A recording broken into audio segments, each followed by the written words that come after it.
माननीय श्री दत्तात्रय गायकवाड याची दलित पेंथाच्या इचलकरंजी शहर अध्यक्षपदी निवड। माननीय दत्तात्रय गायकवाड यांनी गेली कित्येक वर्षापासून गोरगरीब व गरजू नागरिकांना मदतीचा हात दिलेला आहे। तसेच ते गोरगरिबांसाठी सदैव तत्पर असतात। नागरिकांचे कोणतेही काम असो त्यांच्या हाकेला ओ देणारा कार्यकर्ता म्हणून माननीय श्री दत्तात्रय गायकवाड यांनी आपला एक वेगळा ठसा उमटवला आहे। तसेच त्याची काम करण्याची पद्धत आक्रमक, कर्तृत्ववान कार्य करीत असल्याने त्याची इचलकरंजी शहर व आजूबाजूच्या परिसरातही सर्वसामान्य नागरिकांना परिचित आहेत। त्यांच्या याच कार्याची दखल घेत माननीय श्री दत्तात्रय गायकवाड यांना दलित पेंथरच्या इचलकरंजी शहर अध्यक्षपदी निवड करण्यात आली।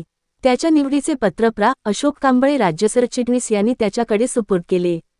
त्याच्या निवडी प्रसंगी इचलकरंजी कार्याध्यक्ष दस्तगीर जमादार, जिल्हा अध्यक्ष मुबारक शेख, जिल्हा सल्लागार सौ अपेक्षा कांबळे, जिल्हा कार्याध्यक्ष चंद्रकांत कांबळे, जिल्हा उपाध्यक्ष अविनाश कांबळे, सौ पद्मा जाधव, शेवटी आभार जिल्हा कार्याध्यक्ष मोहन नाईक यांनी मानले।